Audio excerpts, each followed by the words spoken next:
हरिओम नमस्कार मित्रों, प्रणाम। मैं पुनः आपका स्वागत करता हूं श्री शिव शक्ति आध्यात्मिक चैनल पर। मित्रों, आज जो हमारी चर्चा का विषय है वह है पंचमेश के बारे में, अर्थात पांचवें स्थान का स्वामी, पांचवें भाव का स्वामी। 1 2 3 4 5, इस भाव का जो स्वामी होता है उसको पंचमेश कहते हैं। इसमें आप जब अपनी कुंडली खोलते हैं तो इस स्थान में जो अंक लिखा होता है, उस अंक वाली जो राशि होती है, उस राशि का जो स्वामी होता है उसको पंचमेश कहते हैं। वो कोई भी राशि हो सकती है और वो कोई भी ग्रह वहां का स्वामी हो सकता है। अब आप निश्चित कर दें कि आपका पंचमेश कौन है। जैसे इस कुंडली के हिसाब से 5 यहाँ पे लिखा है, तो यहाँ का इस कुंडली का जो पंचमेश है वो है सूर्य ग्रह। अब सूर्य ग्रह इन 12 भावों में कौन कौन किस स्थान पे विराजमान है उसका फल मैं आपको बताऊंगा। यदि इस पंचम भाव का स्वामी पंचमेश यदि यहाँ पे बैठा हुआ है, लगन में बैठा हुआ है, तो ऐसा जो व्यक्ति होता है वो संसार में प्रसिद्ध होता है। थोड़े इसके संतान भी कम होती हैं, शास्त्रों को जानने वाला होता है, देव कर्म सत्कर्म करने वाला होता है, पुत्र सुख से युक्त होता है, विद्वान और कुटिल हृदय वाला भी ऐसा व्यक्ति होता है। यदि यही पंचमेश यदि द्वितीय भाव में बैठा हुआ है तो ऐसा व्यक्ति अच्छी नौकरी करने वाला और धन से युक्त होता है और अपने परिवार का पालन पोषण भी बहुत सुंदर तरीके से करता है। यदि यही पंचमेश इस तृतीय भाव में विराजमान है तो ऐसा जो व्यक्ति होता है मनोहर होता है, मीठी मीठी बातें करने वाला है और सब वस्तुओं में प्रसिद्ध, और उसका जो पुत्र होता है वह सारे परिवार का पालन पोषण करता है। यदि पंचमेश चतुर्थ भाव इस भाव में बैठा हुआ है तो ऐसा जो व्यक्ति होता है पिता के सम्मान कर्म करने वाला होता है। जैसे उसके पिताजी होते हैं उन्हीं के अनुसार चलने वाला है।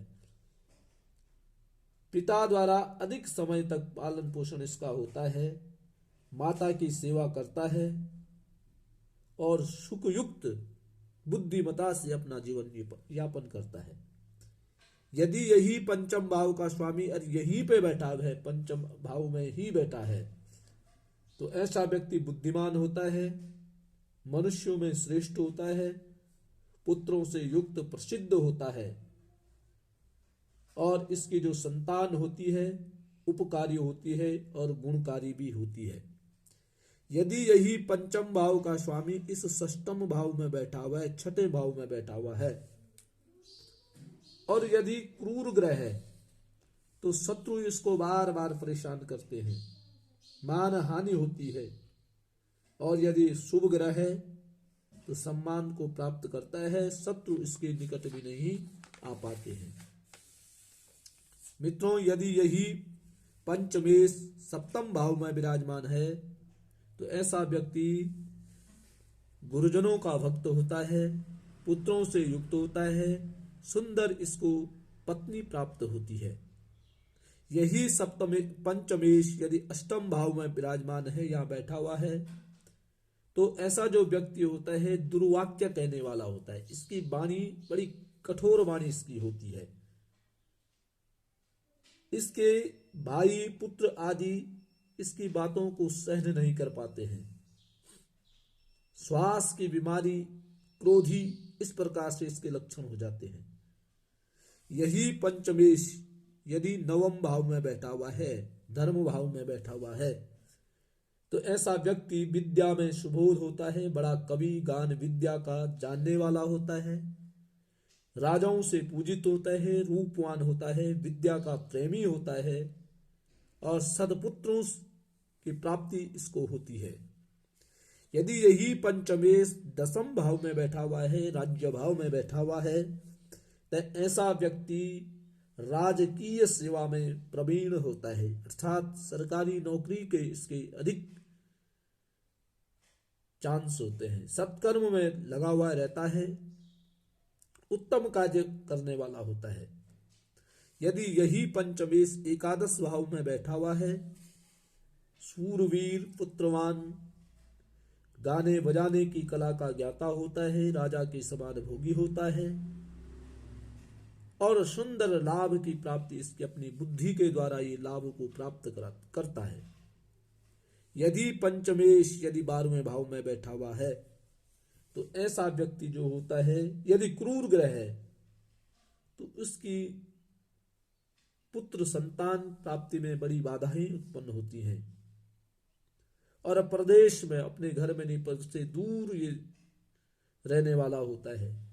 और शुभ ग्रह है तो सुंदर पुत्र होते हैं, परंतु इसको पुत्र सुख की प्राप्ति बहुत जल्दी नहीं प्राप्त हो पाती है। तो मित्रों, ये मैंने आपको पंचमेश के बारे में सूक्ष्म जानकारी दी है, जरूर आपको पसंद आएगी।